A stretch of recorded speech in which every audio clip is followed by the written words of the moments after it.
Jacques! Yves, c'est du rock? Oui. Ah, capitaine Cooper. Avant tout, il faut que vous me pardonniez. C'est pour sauver mon père que j'ai failli vous tuer. Mais il fallait absolument que vous cessiez de me suivre. Je voulais vous endommager légèrement, non vous abattre. Écoutez, Duroc, je ne demande qu'à vous croire. Mais il faut tout me dire. Eh bien voilà. Quand les hommes grenouilles ont fait irruption sur le Mont Calme, j'étais dans la cabine de mon père. Le professeur Duroc! Que voulez-vous? Les plans de la mine aérienne et du cerveau électronique. Je ne sais ce que... Vous savez très bien. Veuillez nous remettre ces plans. Jamais. Pour la dernière fois, professeur. Jamais, vous entendez? C'est bon. J'imagine que les documents sont cachés. Et nous n'avons pas le temps de nous attarder. Capitaine Duroc, vous avez jusqu'à après-demain pour nous livrer les plans. Moi? Vous vous rendrez aux îles Palacel, où vous recevrez des consignes d'atterrissage. N'y comptez pas. C'est à cette seule condition que votre père vous sera rendu. Quoi? Emmenez-le! Misérable! Ne touchez pas à mon père ou sinon... Lâchez-le! Lâchez mon père! Leur satané boule, hélas, m'avait plongé dans le sommeil. Vous avez parlé d'une mine aérienne. Oui, mon père en achevait les plans. Une mine attirée automatiquement par les fusées balistiques. Grâce à un cerveau électronique. Exactement. Le même que sur le coléoptère. Hélas, cette boîte magique est maintenant aux mains des pirates. Car je me suis rendu au Paracel. Où est mon père? Vous n'avez pas à vous inquiéter. Il est dans un lieu de calme et de prière. Quoi? Vous le reverrez bientôt. Il devait être ici. Lâche! Vous m'avez attiré dans un piège. Vous ne l'emporterez pas au paradis. Tenez! La lutte n'était pas égale. Je fus assommé et plus tard recueilli par des chasseurs. Alors j'ai cherché à vous rejoindre en me cachant le plus possible. Bien, et que puis-je pour vous? Il existe un double des plans du cerveau robot. Ils sont cachés dans ma cabine. Si vous pouviez me les remettre, les collaborateurs de mon père achèveraient son œuvre. Vous comptez sur les mines aériennes pour faire échec aux pirates de l'air? Oui. Peut-être pourrais-je les amener à négocier et à délivrer mon père. Dieu sait où ils ont pu l'emmener. Vous avez parlé d'un lieu de prière. Or, je pense que les pirates sont des Tibétains. Un monastère. Une lamaserie du Tibet. Mais on doit pouvoir la retrouver. Ah, le Tibet est vaste, mon vieux Karadec. Oh, qu'importe, nous le fouillerons de fond en comble. Cooper, vous voulez bien? Pour du rock. D'accord, mais avant tout, il faut récupérer les plans à bord du Mont Calme.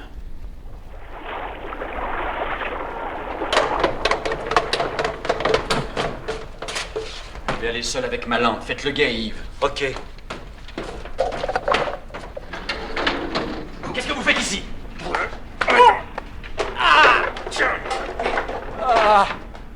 Il m'a sonné. Qu'est-ce qui se passe? Le cuisinier, l'oncle de Pierrot. Il était ici? Oui, il fouillait. Regardons vite l'endroit indiqué par Duroc. 3e tiroir. Les cigarettes. Le paquet est là, Dan. Bon, Et les plans sont à l'intérieur. bon, alors maintenant, allons nous embusquer sur la jetée. Le cuistot va chercher à déserter avant qu'on ne l'arrête. Oui.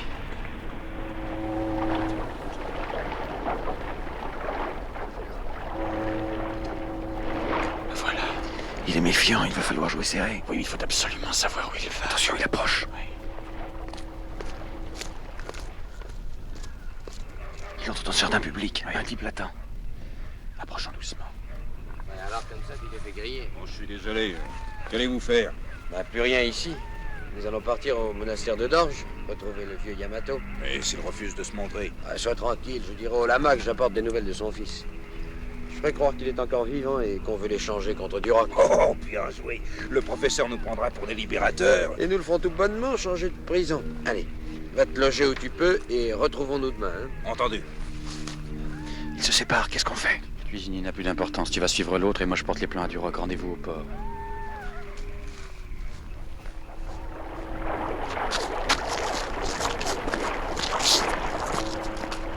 Alors Yves, Le type m'a amené tout droit au dépôt d'essence de la Goodlass Compagnie. Goodlass? Oui, je sais ce que tu penses.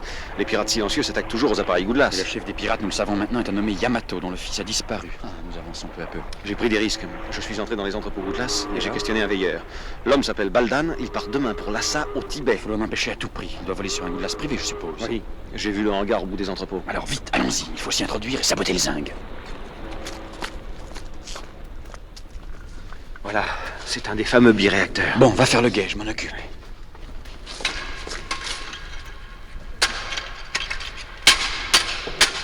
Dan, des traits de feu dans le ciel, viens vite. Les pirates silencieux! Ils lâchent des bombes!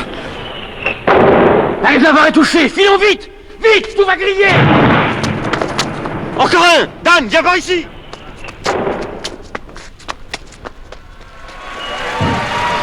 Arrête-toi! Nous l'avons échappé belle. Oh, regarde là-bas dans la foule, c'est Baldan. Il s'enfuit. Poursuivons-le. Oh, mais vous faites pas. Ah, zut, il y a trop de monde, rien à faire. Mais pourquoi diable a-t-il fui en nous voyant? A-t-il remarqué que je le suivais tout à l'heure? Ah, je crains qu'il y ait une autre explication, mais tellement incroyable. Laquelle? Sanders, le maître du soleil, mon ennemi juré. Je le croyais désintégré dans l'espace. Ce serait lui? Déjà au jardin public, la voix m'avait frappé, la silhouette aussi est la même. Et le visage? Non, mais il s'est en changé, hélas. Monsieur Imhoff, vous êtes, je crois, le seul anthropologue à posséder un hélicoptère pour vos recherches. En effet, monsieur. Et j'imagine que votre renommée, ainsi que la vue de votre passeport suisse, vous ouvre les frontières les plus fermées. Oui, mais pourquoi Mais voilà KO. Excusez-moi, monsieur Imhoff, mais j'ai besoin d'emprunter pour quelque temps votre apparence et votre appareil. Vous aurez donc l'obligeance de rester caché dans un réduit, dûment ligoté et bâillonné. Là. Voilà, le paquet est fait. J'ai la teinture pour me faire une tignasse et une barbe rousse. Je vais puiser dans l'inimitable garde-robe du professeur.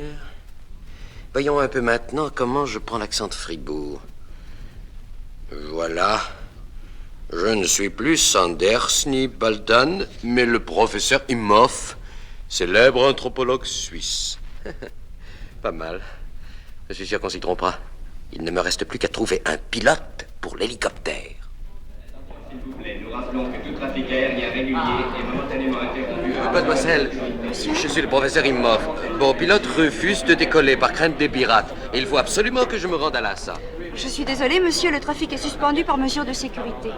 Oh, attendez. Quoi donc? Ce jeune homme là-bas cherche un appareil, vous pourriez vous entendre? Monsieur, voulez-vous venir par ici, s'il vous plaît? Enfer, c'est Dan. S'il me reconnaît, je suis perdu. Le professeur Imhoff cherche un pilote pour le conduire à Lhasa. Mais je suis à votre disposition, professeur. Je vous remercie, monsieur. Votre prix sera le bien. Ah, je ne vous demande aucune rétribution, professeur. Seulement la permission de prendre à bord un ami ainsi qu'un jeune garçon qui ne pèsera pas lourd. Soit. Quand pourrons-nous partir? Et tout de suite, je vais chercher nos passagers. Sauvé. Il ne m'a pas reconnu. Mais que diable va-t-il faire au Tibet?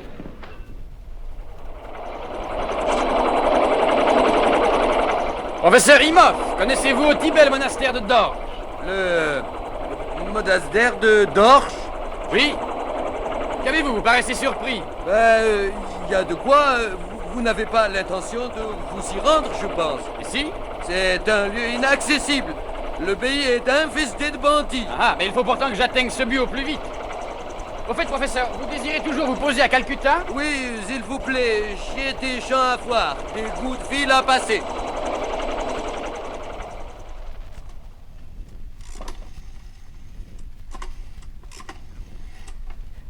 Allô? Les dépôts Goudlas? Ici Baldan, délégué de la compagnie. Quoi? Attaqué par les pirates de l'air? Les dépôts sont en ruine? J'arrive tout de suite pour évaluer les dégâts. Dites-moi, la station radio est-elle en état? Bon, j'arrive. Voici, monsieur Baldan. Grâce à l'épaisseur des voûtes, cet émetteur souterrain est intact. Parfait, je vais entrer en contact avec monsieur Goudlas. Pouvez vous retirer? Bien, monsieur Baldan. Ouais, retire-toi, mon garçon, car ce n'est pas à Goudlas que je vais parler. Allô? J'appelle la base des Tigres au Népal. Allô? J'appelle la base des Tigres au Népal. Allô? Ici, base des Tigres. J'attends votre message. Ici Baldan. Demain, je survolerai la jungle à bord d'un Westland S-55 rouge. Trajet Katmandou-Lhasa. J'ai à bord 3 gêneurs dont je veux me débarrasser. Faites mine d'intercepter l'appareil et de l'obliger à se poser. Dan, regarde! Que veulent ces chasseurs? Ils nous encadrent? Et ils n'ont pas d'immatriculation? Ce sont des pirates, Dan? Des pirates? Monsieur Cooper, je vous en supplie, n'essayez pas de leur résister. Ce serait bien impossible. S'il y a une rançon à payer, je le ferai. Je paierai pour tout le monde. Mais posez-vous, je vous en supplie. Mais pour ça, ne craignez rien, ils me contraignent à descendre. Il faut bien leur obéir. On les mains! Vite! Bien joué, les Tigres! C'est moi, Baldan! Sanders! Tu préfères, mon joli Dan. Va pour Sanders! Ah, tu te rendais au Tibet pour libérer le professeur Duroc? Et c'est moi, figure-toi, qui vais le faire délivrer. Mais pour le compte de Goudlas! Misérable lâche! Silence! Assez! Emmenez-les à la base, ligotez-les, gardez-les à Lâchez-moi! Pour le gosse, enfermez-les ailleurs! Non, je veux pas! Allez, emmenez-les! Écoute, Sabouki, ce soir, tu conduiras les 2 hommes à une centaine de mètres de la base et tu les feras disparaître. Et le petit? Je vais réfléchir. Oh, monsieur Baldan, Oui. dans le ciel, là, c'est traîné. Les pirates silencieux! Il fonce vers nous en garde. Vite, allez le tir. Vite! À l'hélicoptère! Tu le piloteras! Mais la base des prisonniers. Il faut sauver notre peau! Allez, vite!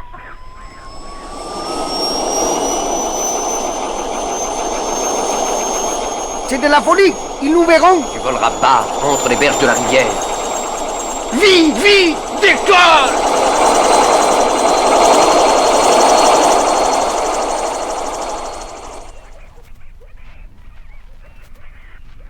Alors, Dan, nous pouvons nous rapprocher de la base, enfin, de ce qu'il en reste. Plus aucun signe de vie. Ils ont essayé de fuir avec leurs appareils, ils y sont restés, tous. Moi, j'ai vu l'hélicoptère s'envoler avec le professeur. Seul large de Sanders, il aura pu s'en tirer une fois encore.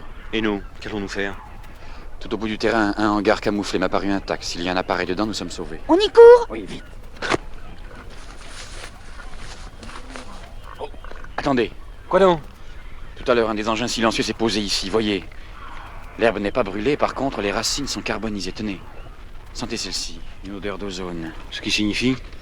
Ce genre de combustion peut être obtenu à l'aide d'un champ magnétique alternatif produit par un courant d'induction. Mais cela rejoint la théorie du lieutenant Plantier sur les soucoupes volantes. Oui, l'engin utiliserait un champ magnétique fourni par les rayons cosmiques. Il deviendrait le clou de son propre aimant.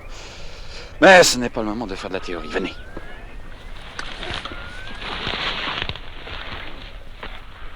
Magnifique, Dan.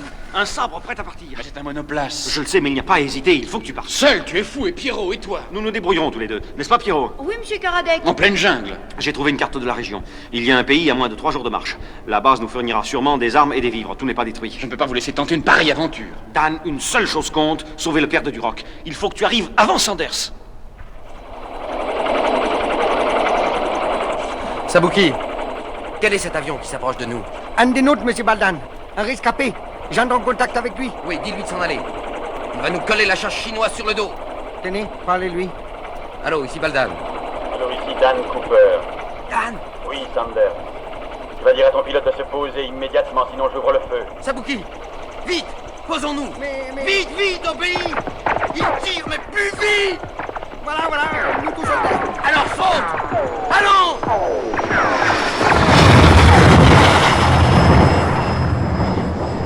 Le West End est touché. Il explose. Cooper prend le large. Il nous croyait encore dans l'appareil, l'imbécile. Monsieur Baldan, regardez, là-bas, ces silhouettes. Une patrouille chinoise, ils nous ont vus. Nous sommes perdus. Perdus, pourquoi? Officiellement, je suis un savant helvétique. Je vais dénoncer Dan comme pirate et les Chinois lui tireront dessus sans sommation. C'est lui qui est perdu. 3 à chef escadrille avant détecter appareil pirate. Chef escadrille à tous, dès que vous serez en vue de l'objectif, faites feu.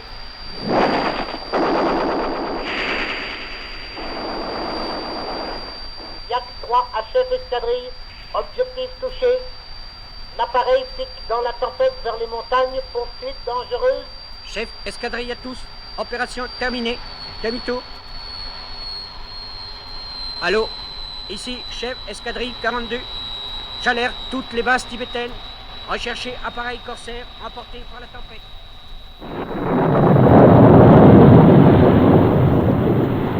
Tenir les parachutes se met en torche.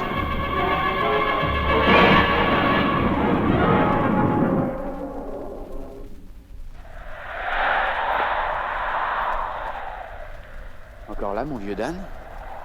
Il y avait tellement de neige que je ne me suis pas rompu les os. Mais combien de temps ai-je pu demeurer inconscient? Mais... un hélicoptère! Verra-t-il mes signaux?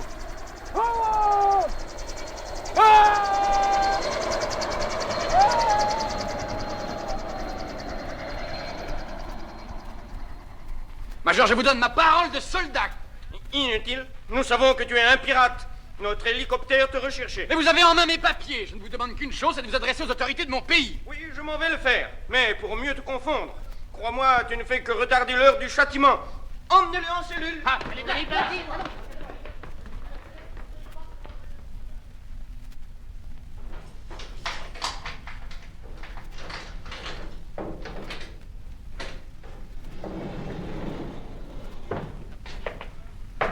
Capitaine Cooper, vous êtes libre.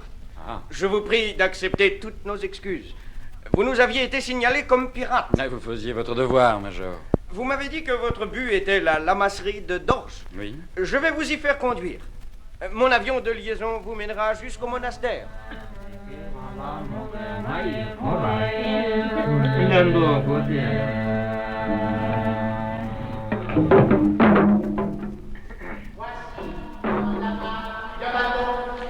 Approchez, monsieur. Vous vous étiez promis de libérer le professeur Duroc, n'est-ce pas? Votre action est noble, mais inutile. Inutile? Je viens d'apprendre la mort de Goodlass, survenue dans un accident d'auto. Elle devait mettre un terme à notre action. Aussi puis-je relâcher le professeur Duroc, car je ne crains plus les mines aériennes. Nos bolides silencieux seront détruits, et je vais me livrer à mes juges. Mais pourquoi attaquez-vous ainsi Goodlass, ses dépôts, ses appareils? Les avions avaient été conçus par mon fils, Okami, et Goodlass prétendait lui en avoir acheté les plans. En fait, mon malheureux enfant a disparu. Goodlass l'a fait tuer. En avez-vous la preuve? Hélas, non. Je m'étais retiré en ces lieux pour me consacrer à la prière. Mais des amis de mon fils, les samouraïs des eaux, ont voulu le venger. Les samouraïs des eaux? Oui, une société secrète d'anciens officiers japonais. Ils connaissaient l'existence d'un porte-avions sous-marin que leur pays avait construit juste avant la fin de la guerre. Ils retrouvèrent le submersible et à l'intérieur 3 prototypes d'avions. Comment ces bolides silencieux dateraient de plus de 10 ans? Leur mode de propulsion est nouveau. Je suis physicien, spécialiste des rayons cosmiques.